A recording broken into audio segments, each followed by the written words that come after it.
Kuwait আন্তর্জাতিক বিমানবন্দরে ইরানের ড্রোন ও ক্ষেপণাস্ত্র হামলায় বহু মানুষ হতাহত হওয়ার পর আহতদের চিকিৎসায় জরুরি রক্তের প্রয়োজন দেখা দেয়। এমন সংকটময় মুহূর্তে বিভিন্ন দেশের নাগরিকদের পাশাপাশি মানবিক সহায়তার হাত বাড়িয়ে দেন কুয়েতে নিযুক্ত বাংলাদেশের রাষ্ট্রদূত, দূতাবাস কর্মকর্তা, সংবাদকর্মী এবং প্রবাসী বাংলাদেশিরা। কুয়েত থেকে জিশান মাহমুদের তথ্য ভিডিওচিত্রে জাকিয়া আক্তারের রিপোর্ট। বুধবার কুয়েত আন্তর্জাতিক বিমানবন্দরে সংগঠিত ড্রোন ও ক্ষেপণাস্ত্র হামলায় বেশ কয়েকজন আহত এবং একজন নিহত হন।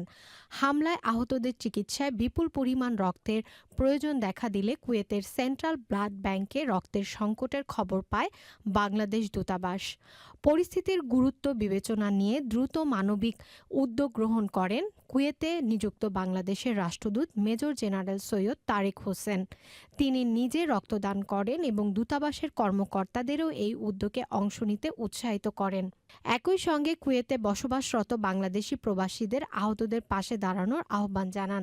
এবং কুয়েত সেন্ট্রাল ব্লাড ব্যাংকে ব্লাডের শর্টেজ পড়ে গিয়েছিল। তো খবর জানা মাত্রই আমি নিজে আমাদের এমবাসি থেকে আরো কয়েকজন ভলান্টিয়ার নিয়ে 4জন ভলান্টিয়ার নিয়ে আমরা সেন্ট্রাল ব্লাড ব্যাংকে যাই এবং আমি সহ আরো 4জন, মোট 5জন বাংলাদেশ দূতাবাস থেকে আমরা ব্লাড ডোনেট করি এই আহতদের জন্য। রাষ্ট্রদূতের আহ্বানে সাড়া দিয়ে শুক্রবার কুয়েত সেন্ট্রাল ব্লাড ব্যাংকে স্বেচ্ছায় রক্তদান করেন বাংলাদেশ প্রেস ক্লাব কুয়েতের সদস্যবৃন্দ, বিভিন্ন সামাজিক ও পেশাজীবী সংগঠনের নেতৃবৃন্দ এবং সাধারণ প্রবাসী বাংলাদেশিরা। এ সময় মানবিক এই কার্যক্রমে অংশ নিতে ব্লাড ব্যাংকে ভিড় করেন অনেক প্রবাসী। মানবতার কল্যাণে রক্তদান কর্মসূচিতে এখানে অংশগ্রহণ করেছি। বাংলাদেশ এবং কুয়েতের যে প্রতিম দেশ, এদের আন্তরিকতার জন্য আমরা আজকে এখানে আসছি। কুয়েতে যারা 3 লক্ষ বাঙালি অনেকে এসেছি।